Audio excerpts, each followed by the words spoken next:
La red que comunica y une al Perú.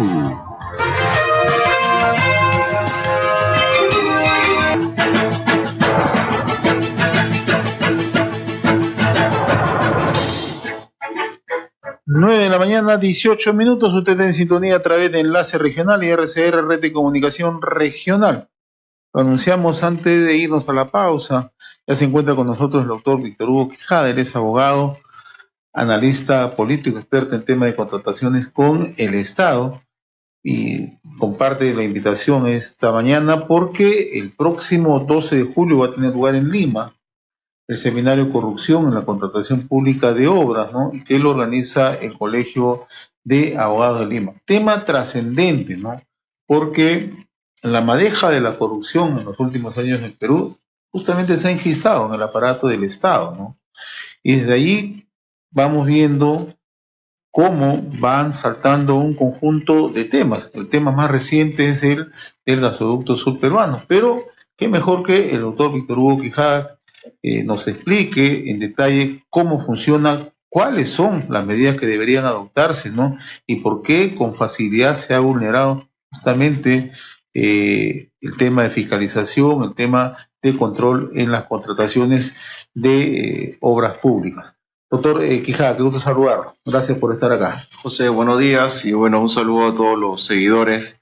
Bueno, gracias por hacer mención al seminario que se va a dar el día viernes 12 de julio en el Colegio de Abogados de Lima a partir de las 7 de la noche, en donde se va a tratar de abordar del aspecto técnico, ¿no? Todo lo que se concierne a la contratación pública, ¿no? De manera general, la contratación pública aquí en el Perú, respecto a lo que es infraestructura, se rige bajo dos normas, ¿no? La ley de contrataciones, en la cual se ve obra pública directamente por recursos propios, y la ley de asociación pública privada, que respecto a lo que es concesiones, ¿no? Hay que recordar que la mayoría de temas de corrupción se ha dado a raíz de la aplicación de la ley de asociación pública privada, ¿no? Donde hemos visto concesiones que han sido manejadas generalmente por el Club de la Construcción y por, Odebrecht, OAS, ¿no? Quienes están investigados y procesados en el caso Lavajato, ¿no? Básicamente, lo que se ha hecho es sacarle la vuelta a la ley, ¿no? Ha habido un esquema normativo amoldado acorde a las necesidades de los proveedores, ¿no? Y donde los proveedores también han manejado grandes lobbies, intereses en general entre abogados, entre funcionarios de la alta dirección en equipo técnico para poder, desde la concepción del nacimiento de la obra, poderlo manejar, ¿no? Hay que recordar que las obras nacen con los estudios de preinversión y los expedientes técnicos, ¿no? Desde ahí se ha visto cómo es la forma de que ellos han trabajado direccionando, de ahí en la etapa de procedimiento de selección, manejando las bases de acuerdo a los requerimientos que necesitaban sus proveedores, y después en la ejecución contractual, en cómo las famosas adendas y los denominados adicionales han ido cambiando, e incluso los arbitrajes direccionados también en favor de estas empresas, ¿no? Es todo un esquema y un sistema de corrupción, de entrampamiento, de que ha sido manejado por estos grandes proveedores, y que es una problemática no de ahora, sino desde mucho atrás, porque hay que recordar que el contrato de los ferrocarriles, de Guadalupe Salita, tuvieron un sistema muy similar, ¿no? Donde ha habido colusión entre privado y funcionario. Y, por ejemplo, tú mencionas el caso del gasoducto del sur, ¿no? Es la obra licitada más costosa de la historia del Perú. Pero a la hora del tratamiento que se le da, esperemos de que y hay una investigación a cargo, pero esperemos de que sobre todo se acelere, ¿no? Si a la aplicación respecto al aspecto del derecho administrativo, la nulidad del contrato por temas de la cláusula anticorrupción, porque está en la cláusula 516, y respecto al tema penal, pues sigan las investigaciones con las últimas declaraciones de Odebrecht, ¿no? Ahora, yo quiero puntualizar la importancia de este seminario. ¿Por qué? Porque la corrupción ha cruzado de manera transversal gobierno nacional y gobiernos subnacionales. Y cuando me refiero a gobiernos subnacionales, me refiero a gobernaciones, municipalidades provinciales, municipalidades distritales. Y usted mencionaba algo que conviene relevarlo, ¿no? La normatividad. Tan vulnerable ha sido nuestra normatividad para sacarle la vuelta, para poder ir generando los mecanismos, porque No olvidemos que todo esto ha sido un sistema, y este sistema ha operado, me atrevería a decir, con facilidad en las últimas 2 décadas, ¿no? Sí, bueno, básicamente los últimos 30 años, ¿no? Hemos tenido una normativa muy flexible. En lo que corresponde a la ley de contrataciones, sí existen mecanismos de control, porque el OCE lo supervisa de manera directa y tiene una dirección de supervisión y ¿Y fiscalización. dónde le sacaron la vuelta? En lo que corresponde a la ley de contrataciones, básicamente donde concierne, por ejemplo, los gobiernos subnacionales, quienes aplican más este tipo de normativa. Por ejemplo, tenemos el caso de lo que se ha visto en el Cusco, ¿no? Donde ahorita está preso el gobernador de Cusco, ¿no? Por el hospital.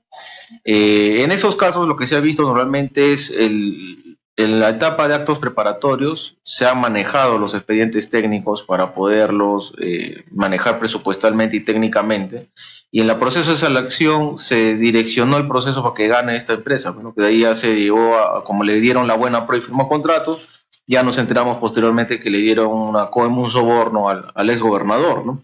Y de igual manera podemos esa lógica replicar no solamente en esto, sino que le sacan la vuelta en básicamente el manejo de las bases y en la parte de los estudios previos, ¿no? Es ahí donde, digamos, está el candado, el tema del asunto directo y por cual existen alcaldes o gobernadores de manera general, porque no solamente OASI o Derbe son los que dan coima, ¿no? Hay un montón de empresas, proveedores que se dedican a eso.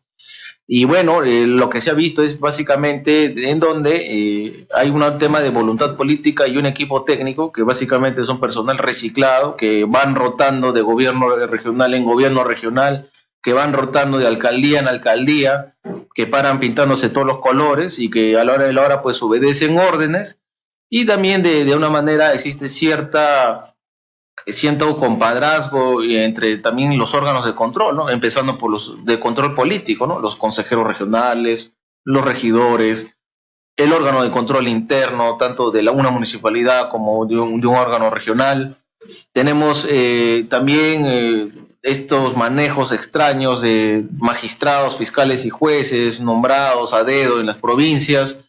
Entonces, esa es la forma en cómo se ha estado trabajando, ¿no? Hay todo un sistema enquistado muy difícil de romperlo, que no tiene nada que ver a veces con el tema de ideología ni el tema de los partidos, ¿no? Ahora, usted ha mencionado el tema de las bases. Yo quiero ponerle énfasis a ese tema, ¿no? O sea, siempre se ha dicho, se hace una convocatoria, se elaboran las bases, pero se hacen ternos a la medida, se dice, ¿no? ¿Para qué? Para favorecer no a una empresa, ¿no? En el caso de lo que ha ocurrido en el Perú, a un grupo de consorciadas, ¿no? Es decir, las bases establecían, te puedes asociar, te puedes consorciar, participa y genera, digamos, una participación supuestamente legal, o legal en todo caso, ¿no? Sí, legal, pero pues, legal, ¿no? Legitimada, ¿no? Pero la trampa partía desde ahí, ¿no? O sea, ¿no habían candados para poder establecer un mecanismo de control ahí?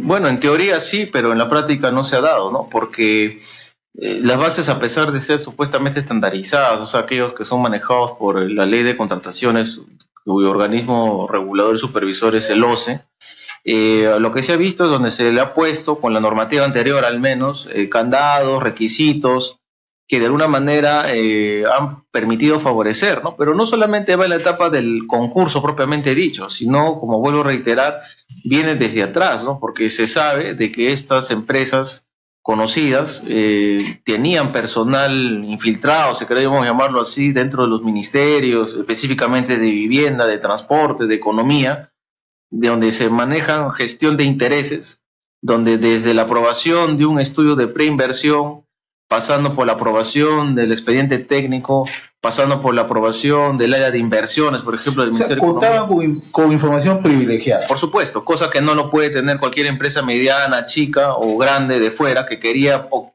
de repente le interesaría venir, pero si tú te chocas con ese muro, con toda esta organización criminal que existe dentro del Estado, porque no solamente es del gobierno central, es también, como tú bien lo has mencionado, gobierno regional, gobiernos locales, en donde pues incluso hay denuncias de un alcalde de Ayacucho, hay denuncias de donde se piden supuestas coimas, favores para gestionar estos proyectos.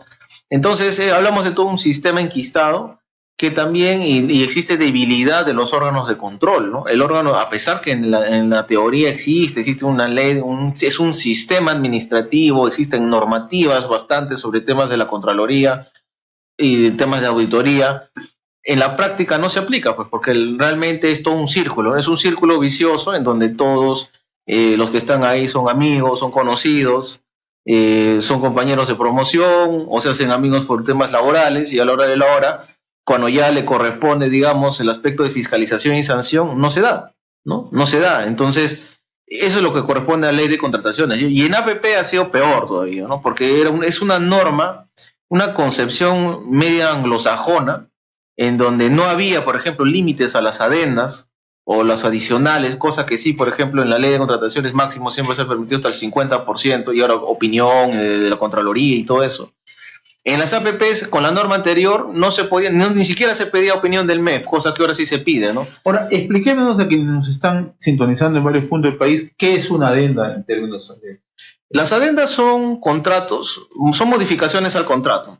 O sea, cuando uno, por ejemplo, pacta... Después de ganar la licitación, se sigue la ejecución y se requiere ampliar el presupuesto, esa es una adenda. Esa es una adenda. O sea, modificar cualquier aspecto de un contrato es una adenda. Es una modificación contractual respecto al plazo, respecto al costo, respecto a las obras, respecto al tema técnico. Ahora, a mí me preocupa porque si ya queremos hablar de una manera más precisa de derecho, los contratos administrativos se rigen bajo el principio de legalidad, ¿no? Es decir, aquí en el Perú o estamos atrofiados de la cabeza, o los abogados que se creen muy medio americanos piensan de que tú le puedes dar a un contrato de concesión tipo peajes, tipo gasoducto, una negociación tipo como si fuera un contrato privado, ¿no? Es decir, yo si quiero le puedo aumentar el presupuesto, yo si quiero le puedo hacer el cierre económico financiero en cualquier etapa, yo si quiero le puedo, por ejemplo, como pasó con los peajes, con un acta aprobar si sube o baja lo que voy a cobrar, cosa que ni en Argentina, ni en Chile, ni en Europa, ni en mismo Estados Unidos ocurre, ¿no? De darle un tratamiento muy de tipo civil privado entre el Estado y en este caso el proveedor, ¿no? O el contratista. Se han dado estas modificaciones, por ejemplo, en el caso de la interoceánica, 22 adendas. Hay una sobrevaloración de más del 300%.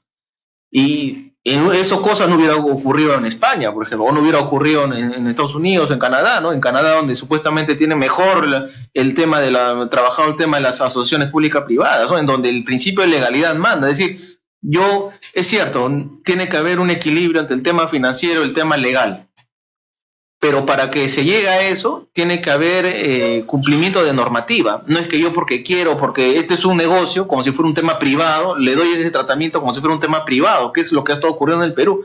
¿Pero con qué finalidad? Con la finalidad de favorecer, pues, a los grandes proveedores, ¿no?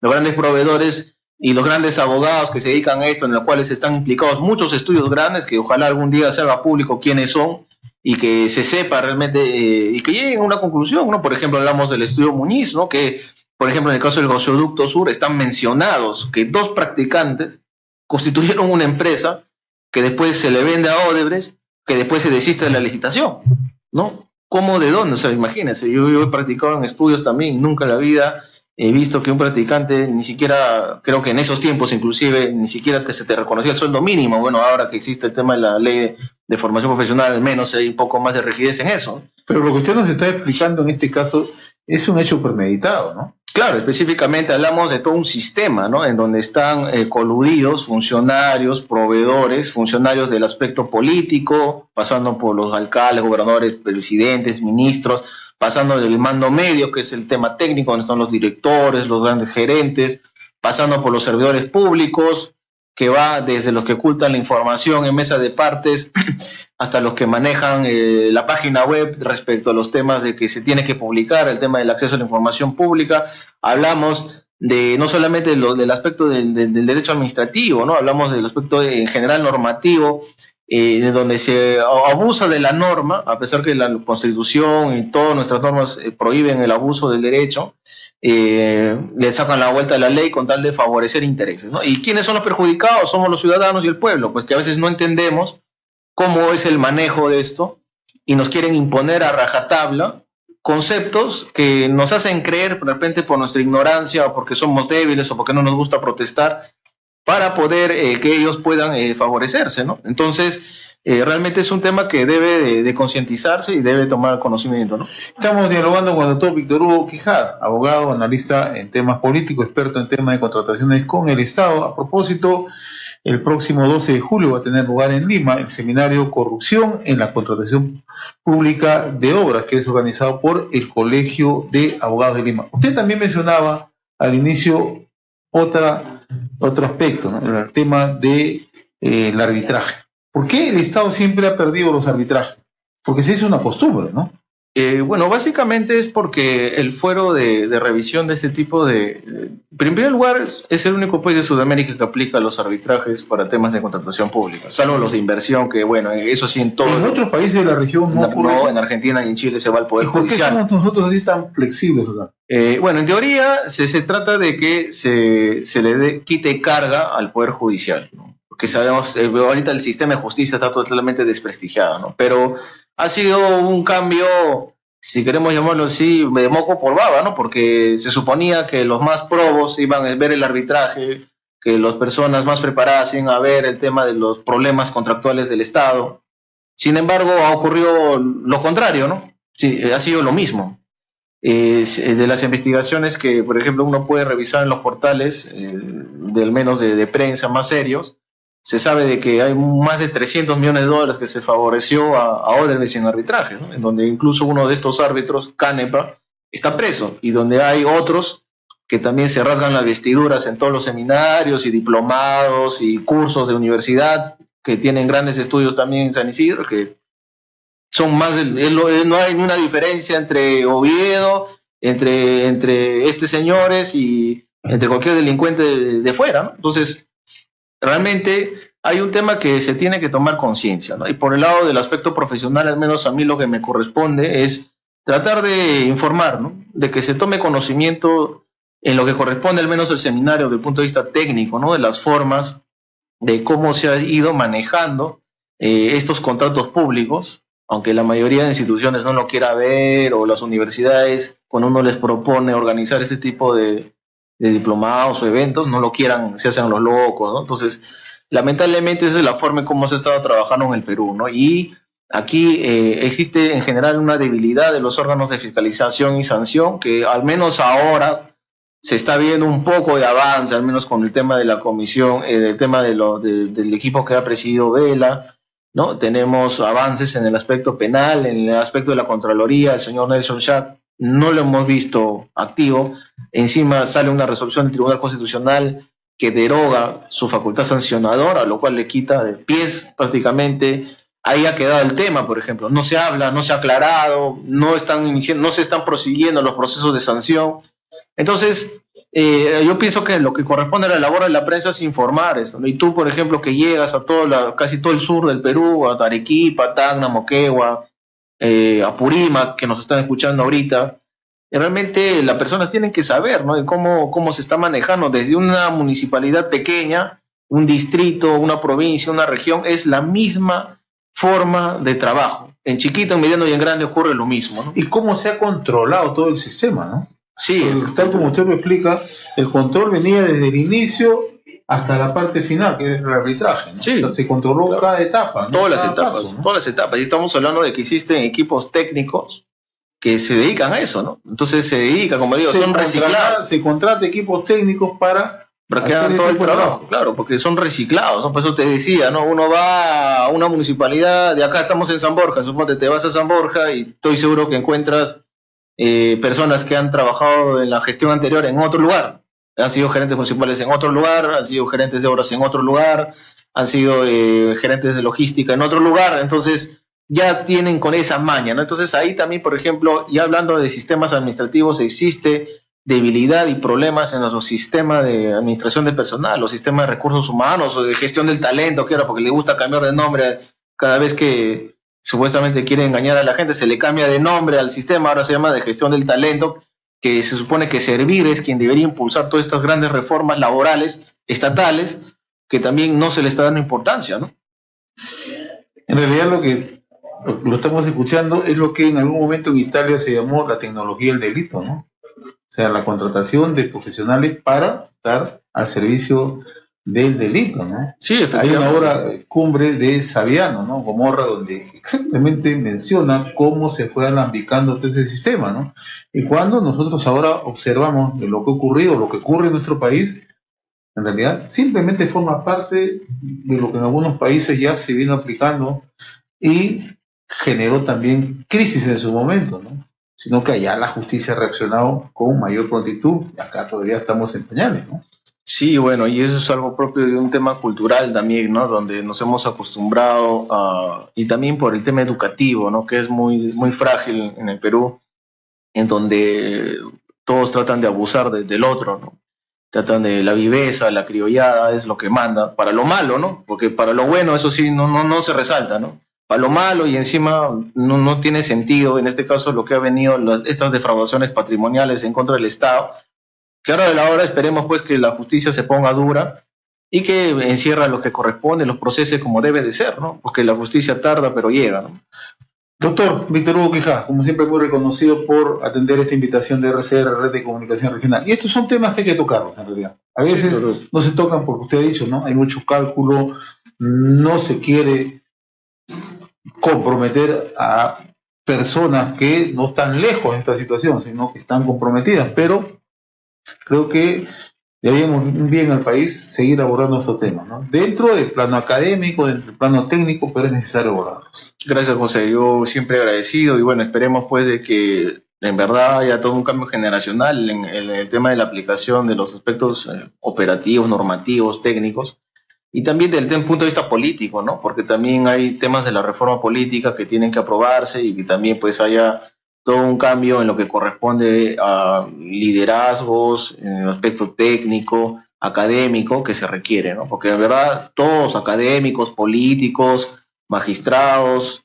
funcionarios, servidores, todos han estado metidos en esta situación. Y nos acompañó en esta parte del programa el doctor Víctor Hugo Quijada, abogado, analista político, experto en temas de contrataciones. A propósito que el 12 de julio en nuestra capital tendrá lugar el seminario Corrupción en la Contratación Pública de Obras, que es organizado por el Colegio de Abogados de Lima. Pausa, volvemos. Ya regresamos con Enlace Regional.